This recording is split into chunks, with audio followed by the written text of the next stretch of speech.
कुछ भी कीजिए पूरी श्रद्धा से कीजिए।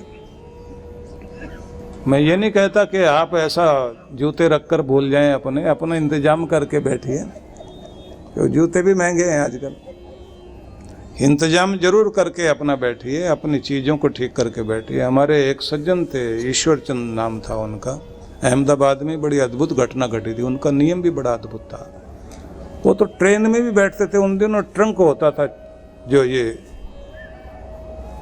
वो जो लोहे टाइप का जो होता था ना, टीन वाला, जो टीन का जो बॉक्स होता था, उसमें वो चैन बांध के ताला लगा के अपनी कमर में बांध के ट्रेन में ऐसे बैठते थे कि कोई उनका ट्रंक न ले जाए। और उसके बाद जो है आंखें बंद करके बैठते थे। गायत्री उपासक थे। और जो जो कमाल हुआ उनकी ज़िंदगी में, इतने इतने चमत्कार हुए, खुद भी बचे, दूसरों को। यहाँ जो है रेलवे स्टेशन का एक शेड था टीन का, वो गिरा था। और उन्होंने जब वो बैठे अपना ऐसे ट्रंक बांध के बैठे हुए थे, अपना जाप कर रहे थे, अचानक उठे एकदम और जोर जोर से चिल्लाना शुरू कर दिया, ये शेड गिरने वाला, निकलो यहाँ से, निकलो। और उसको भागता देखकर लोग भी ऐसे भागने लग गए। और इतनी देर में धड़ाम से गिरा वो। उसके बाद उन्होंने टेलीग्राम दिया था मुझे, ईश्वर ने ईश्वर को बचाया। और बाद में जब मिले आके, मैंने कहा क्या हुआ था? तो बोले ऐसे ऐसे घटना हुई थी। वो फोटो अखबार में छपा उसका। मैं बताना चाहता हूं कि ये न जाने कितने कितने चमत्कार हुआ करते हैं। आपकी श्रद्धा, आपका नियम बहुत कमाल करता है। लेकिन आपके नियम पक्के होने चाहिए,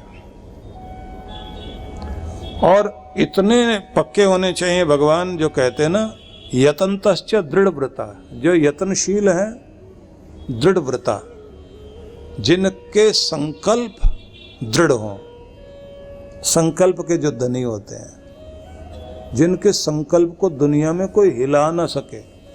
जैसे बालक ध्रुव को कहा जाता ना कि वो जब अपनी भक्ति करने बैठे थे तो उन्होंने ये प्रयास किया कि पहले तो विचारों की दुनिया से बाहर निकलो। आप जब साधना करने बैठते हैं ना, नाम जपने बैठते हैं, तो दिमाग में बहुत तरह तरह के विचार आते हैं। तो उन्होंने सबसे पहले नाम जपते हुए, प्रार्थना करते हुए, उपासना करते हुए, पहले विचारों की दुनिया से बाहर निकले। विचारों की दुनिया से बाहर निकलने का नियम होता है कि मस्तिष्क को बिल्कुल शांत कर दें, कुछ भी नहीं सोचना। भगवान की कृपाओं को पहले याद करते करते उसे धन्यवाद देना, और उसके बाद उसकी कृपा को महसूस करना, उसके बाद शांति को अनुभव करना। शांति को अनुभव करते करते अपने मन को ऐसा जैसे आसमान से बादल बरसकर पूरा आकाश स्वच्छ हो गया हो, ऐसे पूरा मन साफ हो गया, लहरों से रहित जैसे कोई नदी हो गई हो, जैसे उस झील में चेहरा दिखाई देने लग जाए, ऐसे व्यक्ति का मन स्फटिक की तरह से, या दिया जिसे कृष्ण भगवान ने कहा कि जो निर्कंप दीप शिखा होती है, अडोल दीप शिखा, ऐसे आपका मन हो जाए। जहाँ कहीं हवा ना हो ना, निर्वात स्थान में दिया रखा हो, तो उसकी लौ ऊपर की तरफ दिखाई दे रही होती है। ऐसे कोई व्यक्ति विचारों से रहित, बिल्कुल शांत होकर, सहज होकर खुद को खो दे, पूरा शरीर पत्थर जैसा हो जाए कि अपनी सुध नहीं है, तो इस अवस्था को कहते हैं निर्विचार अवस्था, थॉटलेस हो जाना। तो पहले उन्होंने उस अवस्था में पहुंचे। उसके बाद उन्होंने देखा कि मैं इंद्रियों के जाल में फंसा हुआ ना रह जाऊं, क्योंकि हमारी सबकी इंद्रियां जो हैं अपनी अपनी तरफ दौड़ाती हैं। रूप देखने के लिए आंखें, तरह तरह की पसंद की ध्वनियां सुनने के लिए कान, मन पसंद स्वाद लेने के लिए जीभ, और खास तरह की अपनी पसंदीदा सुगंध को सूंघने के लिए नाक पागल रहता है।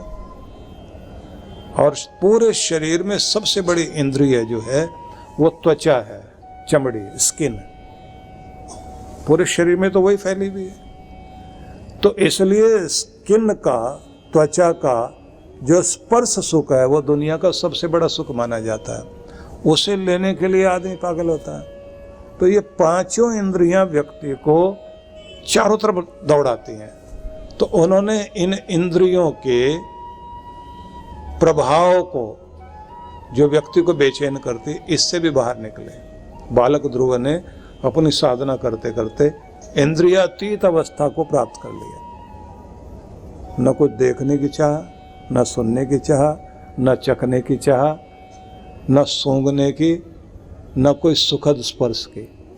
सबसे ऊपर उठकर शांत हो गए। अब उसके बाद एक तीसरी स्थिति आती है जिसे बोलते हैं भावातीत अवस्था।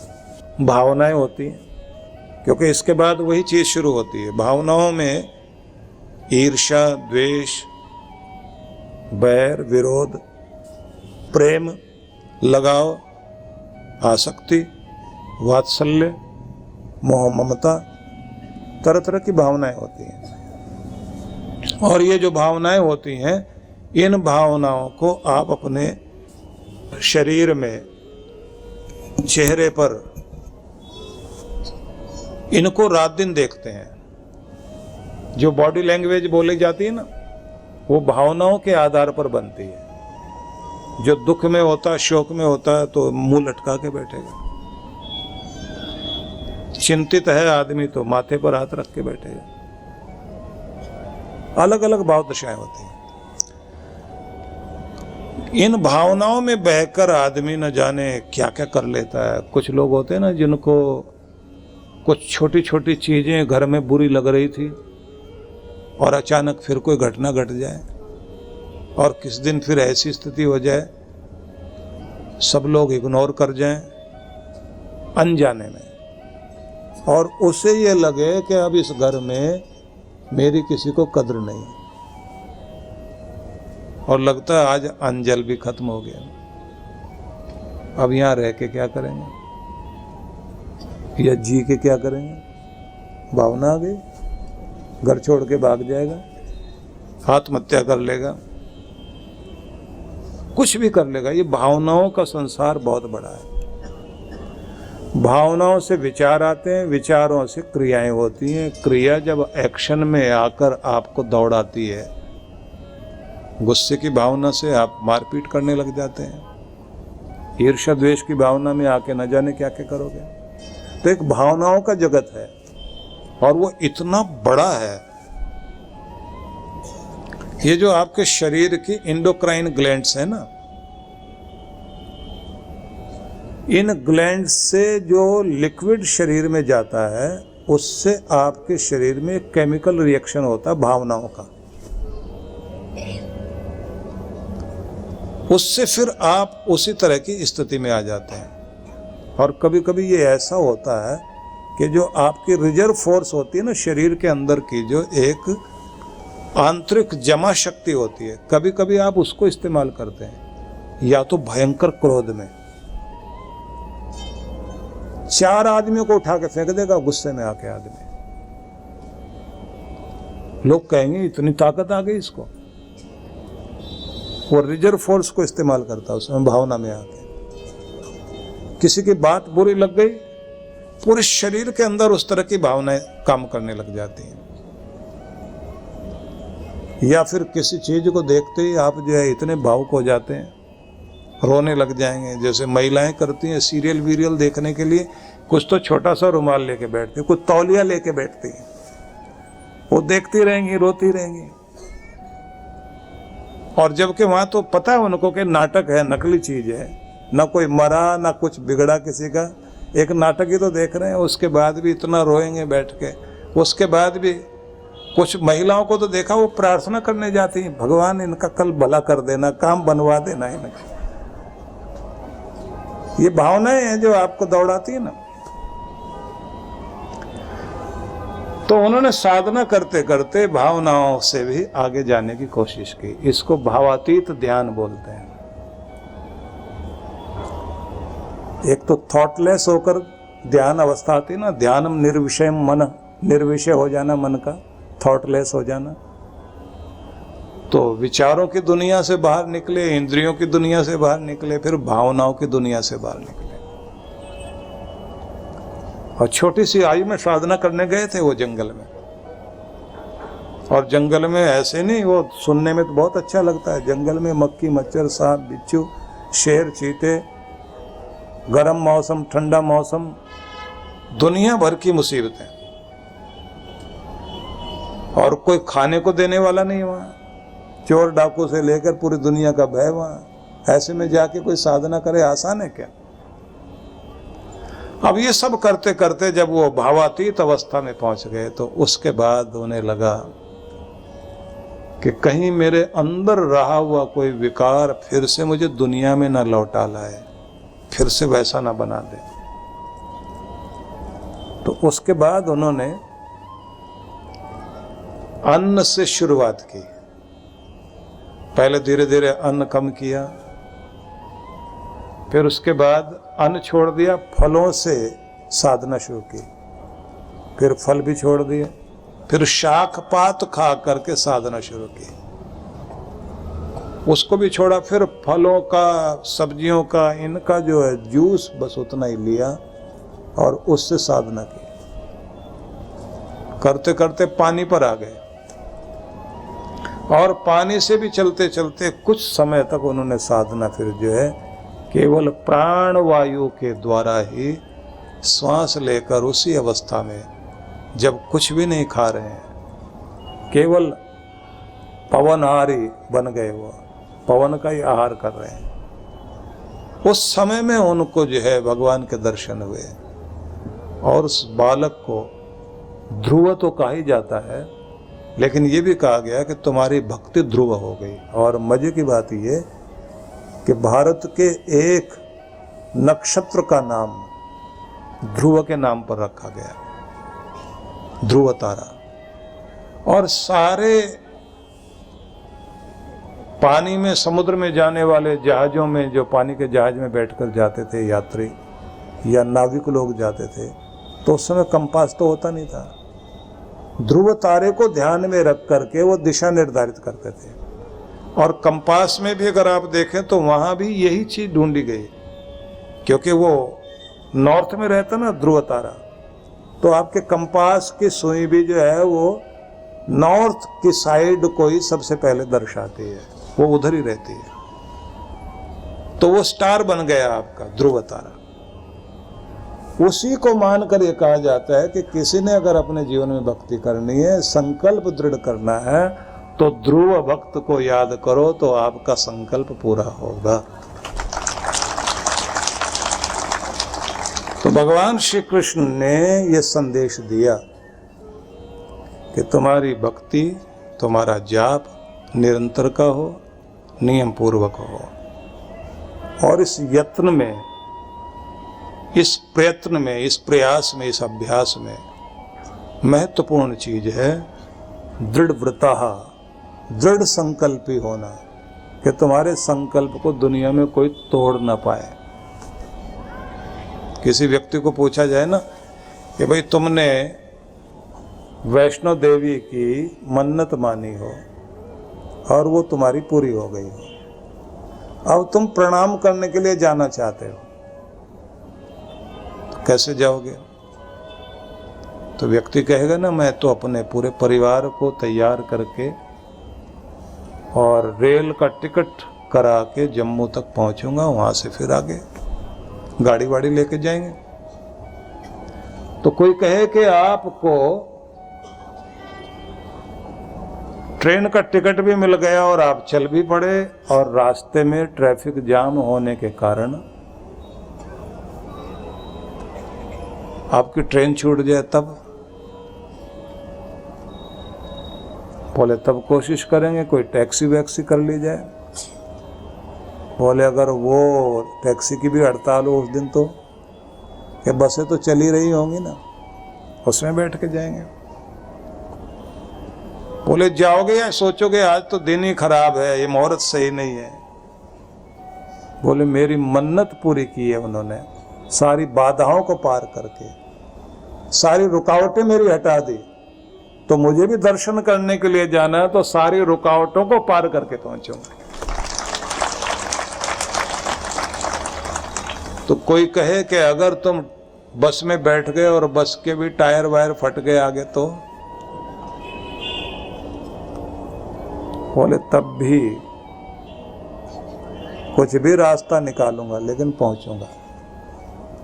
क्योंकि जब उसने मेरी किस्मत में नहीं था तो भी उसने दिया है, तो मेरे सामने कितनी भी बाधाएं हो, मैं वहां जाऊंगा जरूर।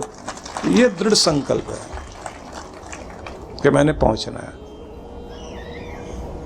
बस ऐसा ही नियम आप अपनी सेहत के लिए बना लीजिए, ऐसे भक्ति के लिए बना लीजिए, ऐसे नियम आप अपने कारोबार के लिए बना लीजिए।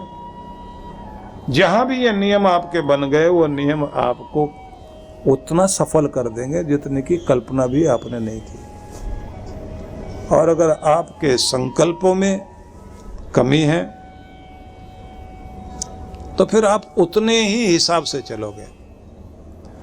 भगवान ने कहा यतन्तश्च दृढ़व्रतः, और उसके बाद उन्होंने कहा नमस्यन्तश्च माम, मुझे नमन करने के लिए जो अपने प्राण से, मन से, हृदय से भाव विभोर होकर जो प्रणाम करें, ऐसे माम भक्त्या नित्य युक्ता उपासते, ऐसे जो नित्य प्रति मेरी उपासना करते हैं, निश्चित रूप से ऐसे लोगों पर ही कृपा होती है।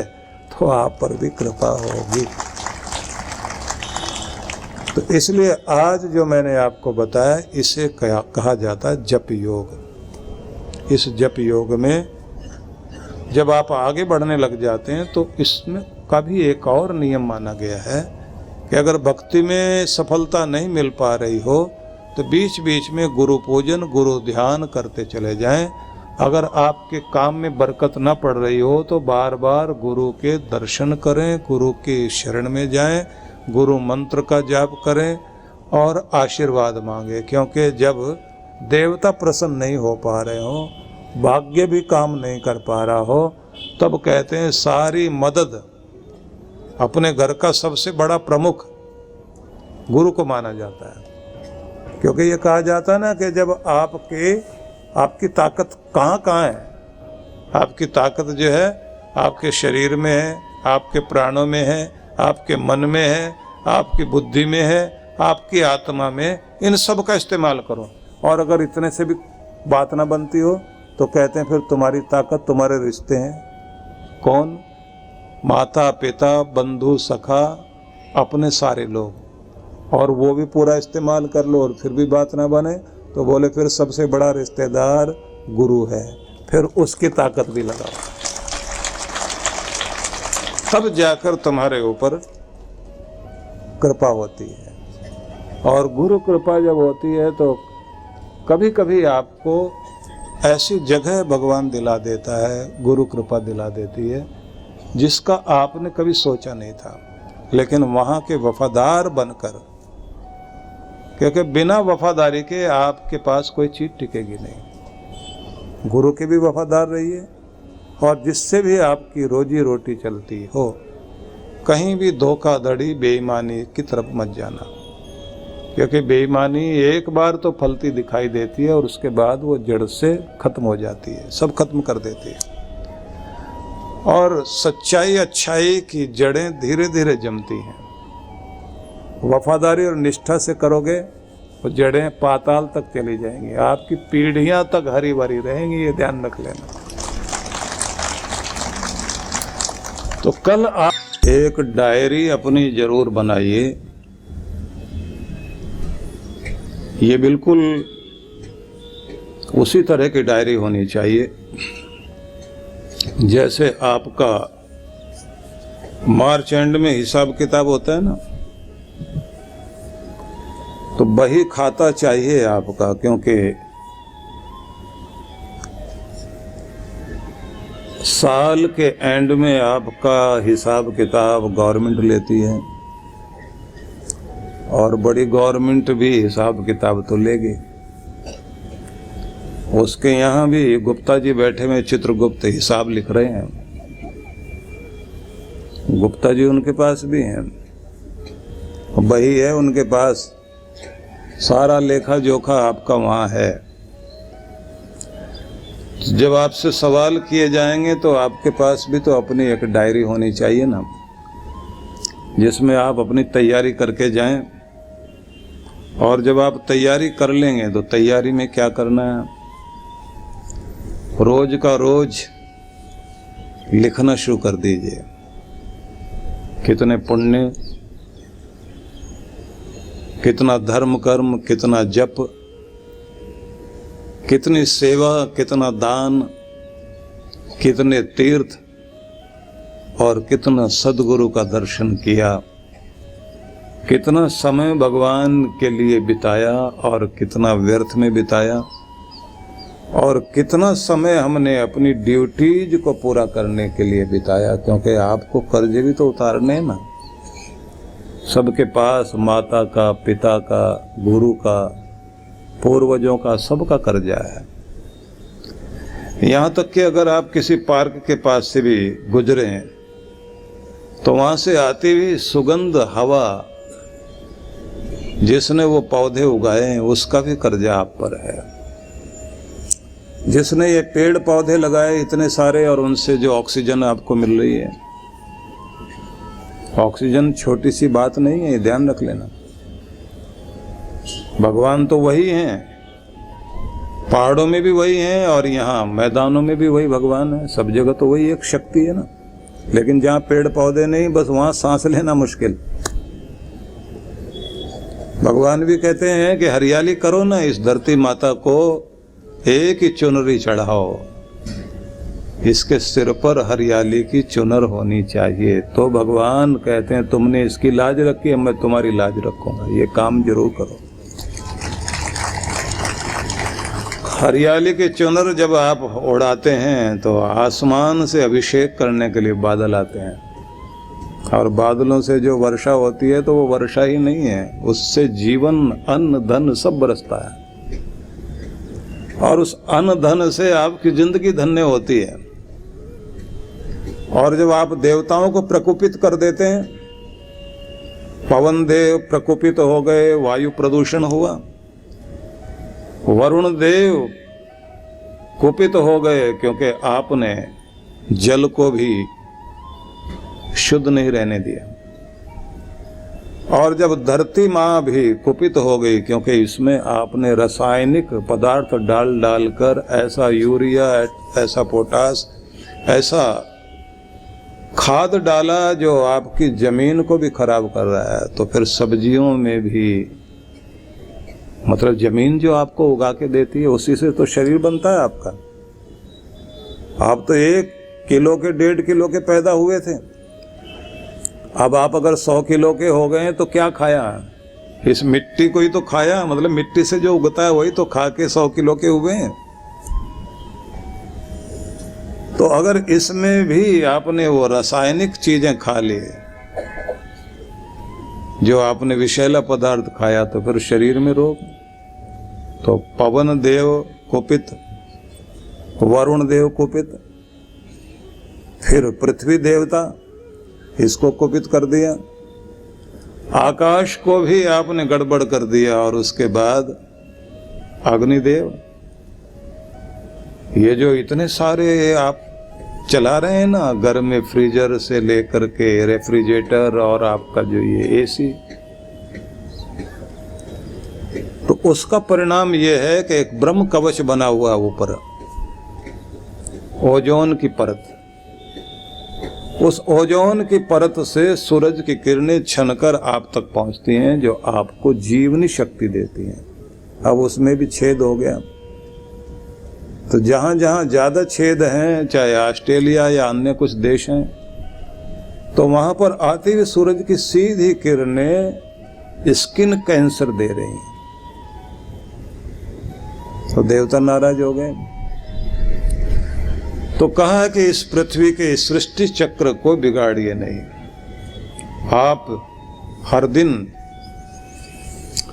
जितने ऑक्सीजन लेते हैं लगभग 3 ऑक्सीजन के सिलेंडर 24 घंटे में आपको लगते हैं। 700 रुपये का एक ऑक्सीजन का सिलेंडर है, तो 3 कितने के हो गए? 2100 रुपये के। इतने फ्री में मिलते हैं और आपके पास बिल नहीं आता। बस इतना ही कहा जाता है कि पेड़ पौधे लगाइए, क्योंकि ये आपके वो फेफड़े हैं, एक तो यहाँ लगे हुए और एक वहाँ लगे हुए हैं। वहाँ वाले आपको वायु दे रहे हैं, जीवनी शक्ति, यहाँ वाले जो है यहाँ से जो विषैला है वो वहाँ फेंक रहे हैं। वो बेचारा जो है आपको प्यूरिफाई करके और फिर आपको जो दे रहा है वो आपकी प्राण वायु है, वही है जीवनी शक्ति। बस इसकी रक्षा करिए, कल्याण होगा। तो पेड़ पौधे लगाओ, एक एक को जिम्मेदारी बनती है। अपने जन्मदिन पर लगाइए, अपनी शादी की वर्षगांठ पर लगाइए, अपने पूर्वजों की याद में लगाइए, कैसे भी करके लगाइए, लेकिन लगाइए जरूर। तो अब चलते हैं गीता की ओर। भगवान श्री कृष्ण क्या कहते हैं कि ये गीता है क्या, कि जो अर्जुन से उन्होंने कहा, पूरी दुनिया के लिए कहा उन्होंने, तो कहा गीता में हृदयम पार्थ, अर्जुन ये मेरा हृदय है ये गीता। गीता में सारमुत्तमम, गीता मेरा उत्तम सार है, जो मैं सार देना चाहता था ना इस धरती को, वो निचोड़ है ये। गीता में ज्ञानम अत्योग्रम, ये जो गीता है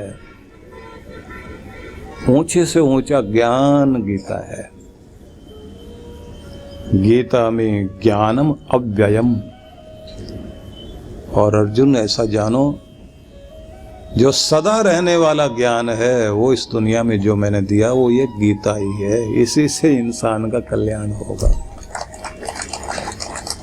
तो हर एक घर में गीता होनी चाहिए। गीता में चौत्तमम स्थानम,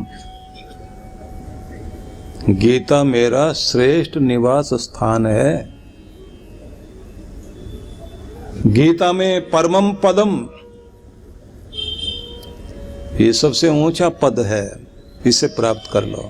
ऊंची कुर्सी पर बैठना चाहते हो, कहते हैं बस जन्म जन्मांतरों की ऊंची कुर्सी यही है कि इस ज्ञान को प्राप्त करके अपने जीवन को निखार लो।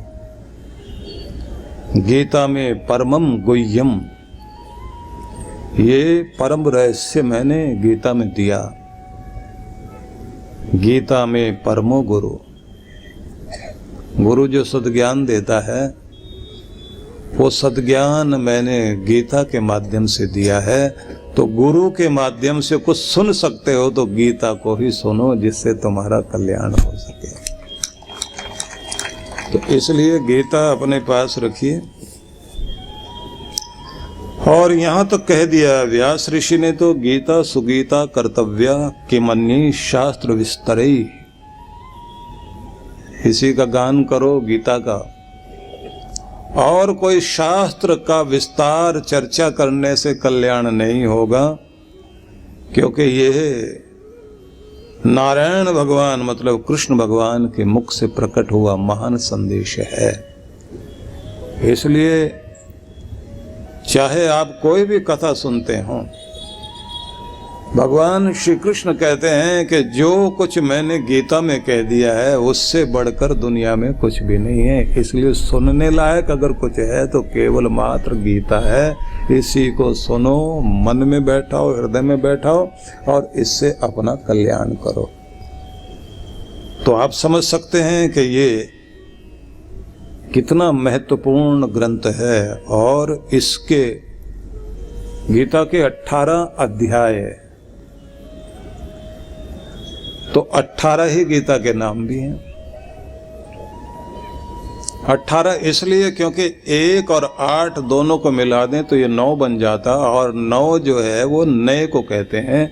किसी भी जिंदगी को नयापन लाना है तो ये गीता ही कमाल करेगी, आपको नया बना देगी। इसलिए अपने आप को, अगर अपने बासीपन को हटाना है और जिंदगी के दुख दर्द को घटाना है तो गीता को सुनो। और गीता के नाम भी 18, गीता, गंगा च गायत्री, सीता, सत्या, सरस्वती, ब्रह्म विद्या, ब्रह्मवल्ली, त्रिसंध्या, मुक्ति गेहनी, अर्धमात्रा, चिदानंदा, भवग्नि भयनाशिनी, वेदत्रयी, परांगंता, तत्वार्थ ज्ञान मंजरी, इत्येतानि जपेत नित्यम नरो निश्चल मानस, ज्ञान सिद्धिम लभेत शीघ्रम तथान्ते परमम पदम।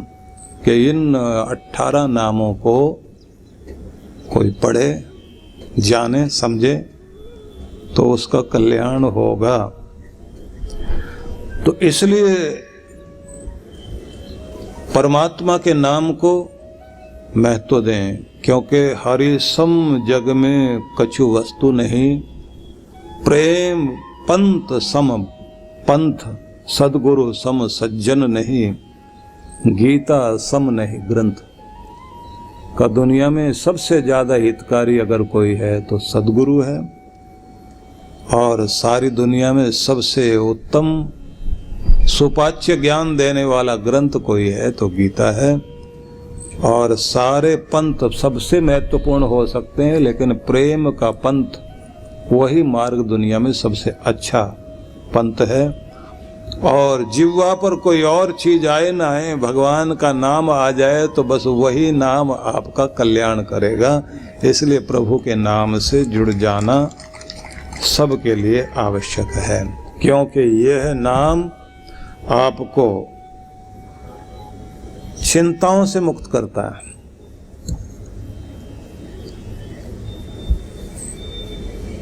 इस जगत में कोई भी ऐसा नहीं है जिसके जीवन में चिंताएं ना हो। तो चिंताओं से मुक्त होने के लिए और निश्चिंता प्राप्त करने के लिए आपको सद्ज्ञान की, ब्रह्म ज्ञान की प्राप्ति जरूर करनी चाहिए। ब्रह्म ज्ञान ब्रह्मज्ञानी पुरुषों से, सद्गुरुओं से प्राप्त होता है, जो वेद, उपनिषद, गीता आदि पवित्र ग्रंथों के ज्ञाता हैं, जो ध्याता हों, तत्वदर्शी हों, जो दर्शन शास्त्र के प्रणेता, जो मनोविज्ञान के ज्ञाता, और जो अपनी विधियों से, उपायों से मनुष्य का कल्याण करने में लगे हुए हैं, ऐसे सद्गुरुओं की जो शरण है वो व्यक्ति का कल्याण करती है। उनकी शरण में जरूर जाना चाहिए। उनके पास जाकर बैठने से भी बहुत कुछ मिल जाता है। तो इसलिए अब मैं आपको सुनाना चाहता हूं कि ये गीता क्या आपको संदेश दे रही है। कल हम लोगों ने सुना था कि जप क्या है, कैसे करना, किस तरह से बैठना। अब थोड़ी सी आगे की चर्चा आज के लिए मैं करने जा रहा हूं, और मैं चाहूंगा कि आप सब लोग बहुत प्रेम से इसको चिंतन करेंगे। भगवान श्री कृष्ण स्थान स्थान पर गीता में ये कहते हैं, अभ्यास योग युक्तेन चेतसा नान्य गामिना परमम पुरुषम दिव्यम याति पार्थ अनुचिंतयन। कोई भी व्यक्ति अभ्यास योग से युक्त होगा और चित्त को अपने एकाग्र करके चलेगा तो निश्चित ही इसी जन्म में उसे परमात्मा की प्राप्ति होगी। लेकिन अनुचिंतन, जब उसका चिंतन जो है प्रभु में हो जाएगा तभी उस पर कृपा होगी। तो यहाँ विचार करने की बात यह है कि चिंतन को महत्व दिया जाए, चिंता को नहीं। थोड़ा समझ लेना, सारा दिन हमारे मन में उठने वाले जितने भी विचार हैं वो ज्यादातर नकारात्मक विचार होते हैं, नेगेटिव विचार होते हैं, डरों के विचार होते हैं, चिंताओं के विचार होते हैं। ज्यादातर विचारों में निराशा होती है, या बहुत सारी उम्मीदें लगाकर हम लोग कुछ पाने के लिए लालयित रहते हैं, और जहाँ जहाँ उम्मीद होती है वहाँ वहाँ के लिए हम कहाँ चले जाएं, किसको कैसे प्रभावित कर लें, क्या क्या चीज़ें प्राप्त कर लें। अनेक अनेक तरह की उत्कंठाएं मन में होती हैं जो आपको दौड़ाती रहती हैं। उसमें लालच के विचार हैं, उसमें क्रोध के विचार हैं, उसमें मोह के विचार हैं, ईर्ष्या के विचार हैं, बैर के विचार हैं, प्रतिशोध के विचार हैं, काम विकार से भरे हुए विचार हैं। तो इन सबको हम ये कहेंगे कि नकारात्मक चीजें मस्तिष्क में बहुत ज्यादा चलती हैं, जिसका परिणाम ये होता है कि आप सारा दिन उलझे हुए जी रहे होते हैं। क्या करना चाहिए? एक प्रैक्टिस करिए, जिन विचारों से आपकी प्रगति होती हो उन्हीं विचारों को मस्तिष्क में रहने दीजिए, और जिन विचारों से आपकी प्रगति रुकती हो उन विचारों को बहुत जल्दी डिलीट करते चले जाइए।